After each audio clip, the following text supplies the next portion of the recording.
to A Year of War and Peace. I'm your host, Brian E. Denton.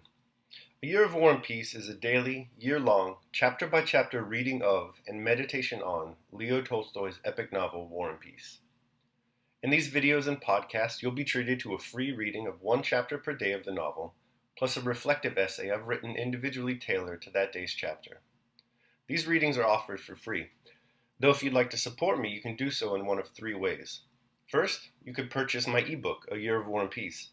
It features the entire novel, plus all of my reflective essays, and it's only $2.99 on Amazon.com.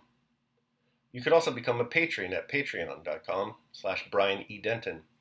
If you sign up there, you'll receive a sonnet once a month, plus a link to an ebook of my collected sonnets. Finally, if you like, you can make a one-time donation to my PayPal account. The email there is brianedenton@gmail.com.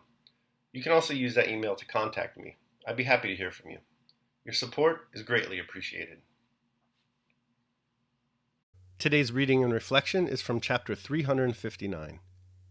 Chapter 359. Thus our conception of free will and inevitability gradually diminishes or increases according to the greater or lesser connection with the external world, the greater or lesser remoteness of time, and the greater or lesser dependence on the causes in relation to which we contemplate a man's life.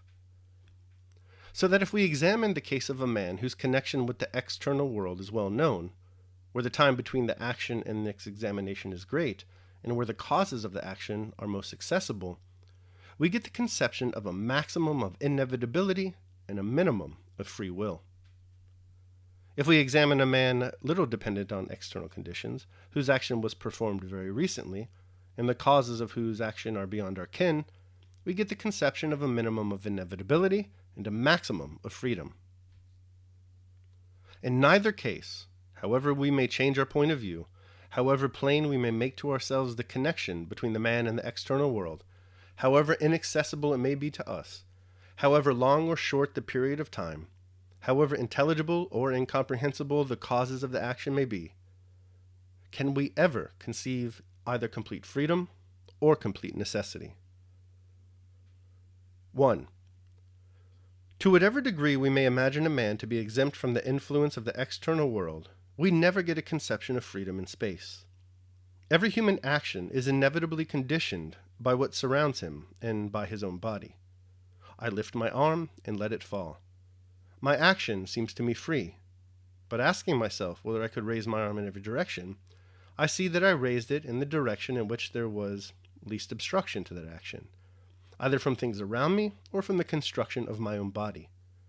I chose one out of all the possible directions because in it there were fewest obstacles. For my action to be free, it was necessary that it should encounter no obstacles. To conceive of a man being free, we must imagine him outside space, which is evidently impossible. 2. However much we approximate the time of judgment to the time of the deed, we never get a conception of freedom in time. For if I examine an action committed a second ago, I must still recognize it as not being free, for it is irrevocably linked to the moment at which it was committed. Can I lift my arm? I lift it, but ask myself, could I have abstained from lifting my arm at the moment that has already passed? To convince myself of this, I do not lift it the next moment.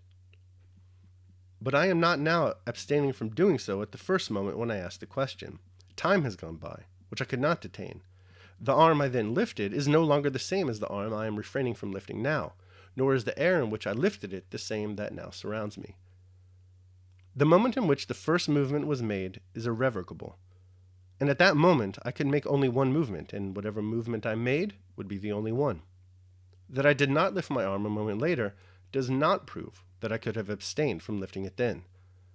And since I could make only one movement at that single moment of time, it could not have been any other. To imagine it as free, it is necessary to imagine it in the present, on the boundary between past and the future, that is, outside time, which is impossible. 3. However much the difficulty of understanding the causes may be increased, we never reach a conception of complete freedom, that is, an absence of cause. However inaccessible to us may be the cause of the expression of will in any action, our own or another's, The first demand of reason is the assumption of and a search for a cause. For without a cause, no phenomenon is conceivable. I raise my arm to perform an action independently of any cause, but my wish to perform an action without a cause is the cause of my action. But even if, imagining a man quite exempt from all influences, examining only his momentary action in the present, unevoked by any cause, we were to admit so infinitely small a remainder of inevitability as equal to zero, we should even then not have arrived at the conception of complete freedom in man. For a being uninfluenced by the external world, standing outside of time and independent of cause, is no longer a man. In the same way, we can never imagine the action of a man quite devoid of freedom and entirely subject to the law of inevitability. 1. However we may increase our knowledge of the conditions of space in which man is situated, that knowledge can never be complete, for the number of those conditions is as infinite as the infinity of space. And therefore, so long as not all the conditions influencing men are defined, there is no complete inevitability, but a certain measure of freedom remains. 2. However we may prolong the period of time between the action we are examining and the judgment upon it, that period will be finite, while time is infinite. And so in this respect too, there can never be absolute inevitability. 3. However accessible may be the chain of causation of any action, we shall never know the whole chain, since it is endless. And so again, we never reach absolute inevitability. But besides this, even if, admitting the remaining minimum of freedom to equal zero, we assumed in some given case, as for instance in that of a man dying, an unborn babe, or an idiot, complete absence of freedom, by so doing we should destroy the very conception of man in the case we are examining. For as soon as there is no freedom, there is also no man. And so the conception of the action of a man subject solely to the law of inevitability, without any element of freedom, is just as impossible as the conception of a man's completely free action. And so to imagine the action of a man entirely subject to the law of inevitability without any freedom, we must assume the knowledge of an infinite number of space relations, an infinitely long period of time, and an infinite series of causes. To imagine a man perfectly free and not subject to the law of inevitability, we must imagine him all alone, beyond space, beyond time, and free from dependence on cause. In the first case, if inevitability were possible without freedom, we should have reached a definition of inevitability by the laws of inevitability itself, that is, a mere form without content. In the second case, if freedom were possible without inevitability, we should have arrived at unconditioned freedom beyond space, time, and cause, which by the fact of its being unconditioned and unlimited would be nothing, or mere content without form.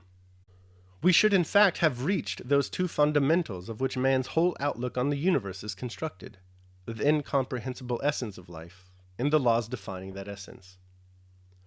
Reason says, 1. Space, with all the forms of matter that give it visibility, is infinite, and cannot be imagined otherwise. 2. Time is infinite motion, without a moment of rest, and is unthinkable otherwise. 3. The connection between cause and effect has no beginning, and can have no end. Consciousness says, 1. I alone am, and all that exists is, but me, consequently, I include space. 2. I measure flowing time by the fixed moment of the present, in which alone I am conscious of myself as living. Consequently, I am outside time. 3. I am beyond cause, for I feel myself to be the cause of every manifestation of my life. Reason gives expression to the laws of inevitability. Consciousness gives expression to the essence of freedom. Freedom not limited by anything is the essence of life, in man's consciousness. Inevitability without content is man's reason in its three forms. Freedom is the thing examined. Inevitability is what examines. Freedom is the content. Inevitability is the form.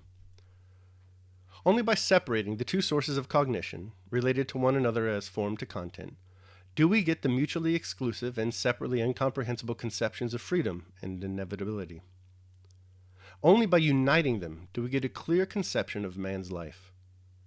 apart from these two concepts, which in their union mutually define one another as form and content, no conception of life is possible. All that we know of the life of man is merely a certain relation of free will to inevitability, that is, of consciousness to the laws of reason. All that we know of the external world of nature is only a certain relation of the forces of nature to inevitability, or of the essence of life to the laws of reason. The great natural forces lie outside us, and we are not conscious of them.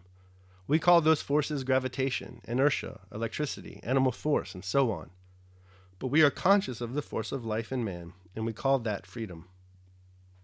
But just as the force of gravitation, incomprehensible in itself but felt by every man, is understood by us only to the extent to which we know the laws of inevitability to which it is subject, from the first knowledge that all bodies have weight up to Newton's law, so too the force of free will, incomprehensible in itself, but of which everyone is conscious, is intelligible to us only in as far as we know the laws of inevitability to which it is subject, from the fact that every man dies up to the knowledge of the most complex economic and historic laws.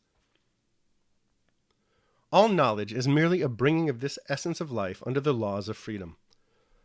Man's free will differs from every other force in that man is directly conscious of it, but in the eyes of reason, it in no way differs from any other force.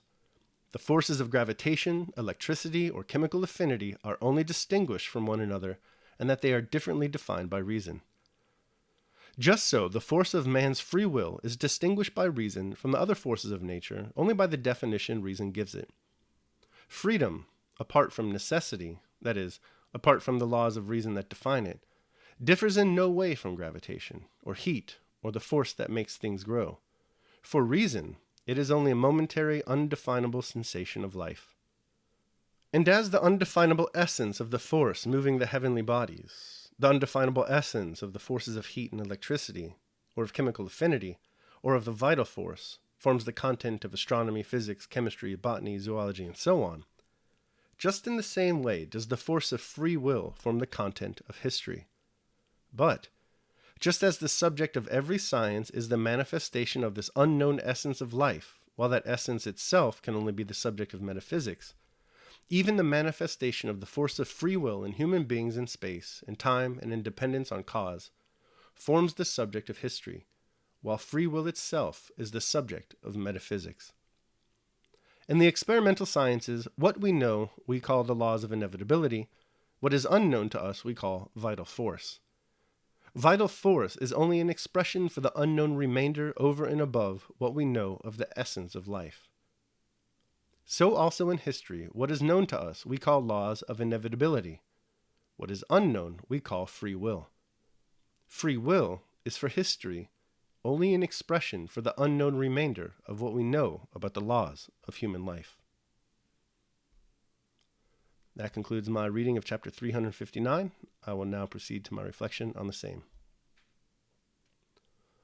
A Year of War and Peace, day 359. A Man's Own Judgments. Today Tolstoy begins by offering a summary of his conclusion from the previous chapter.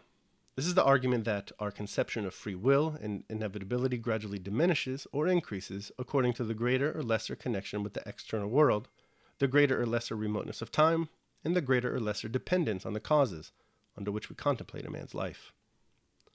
Something about this bothers him. If perfect knowledge is assumed, he says, then mankind must be wholly without freedom, and similarly, if mankind is assumed to be independent of all relations, then mankind lives with total freedom. Either total freedom or total inevitability, for Tolstoy, however, is impossible. Mankind's individual existence and his place in the sweep of history must therefore be some combination of the two, freedom on the one hand and inevitability on the other. Working through this problem, he eventually settles on the idea that there are two fundamentals of which man's whole outlook of the universe is constructed: the incomprehensible essence of life and the laws defining that essence. For the individual, reason is an expression of the laws of inevitability, and consciousness is the expression of the essence of freedom. Tolstoy continues with this idea in the concluding chapters of War and Peace. But for our purposes today, let's focus on the notion of freedom as human consciousness. Our project with A Year of War and Peace has been to elevate our consciousness, by means of daily reflection upon the trials and tribulations of our characters. Our characters are now gone. All we are left with is this abstract and difficult discourse on history. Tolstoy's main thesis in today's chapter is, however, similar to a major philosophical tool we've developed over the course of our year together. He says that while the flow of history is largely inevitable and outside the realm of our control, our own consciousness is the expression of the essence of freedom. It follows that we should try to make every effort to guide our consciousness, the only sphere of existence we truly control, always and forever, towards virtue and tranquility. Daily meditation. It is not possible that what is by nature free can be disturbed by anything else, or hindered by any other thing than by itself. Epictetus, The Discourses. Okay, so that concludes my reading of chapter 359. I hope you enjoyed it. Thanks so much for listening. If you'd like to support me, you can do so either by purchasing the ebook A Year of War and Peace, becoming a patron at patreon.com, or making a one-time donation at PayPal. The links to all that are down below in the description alongside my Amazon wish list for books and movies. If you decide to purchase one of those from me and support, that'd be great. I like that a lot, and we'll set up a Zoom call to discuss that book or that movie. Tomorrow, we're going to be reading and reflecting on chapter 360 of War and Peace. I hope you'll join me. Until then, take care of yourselves and others.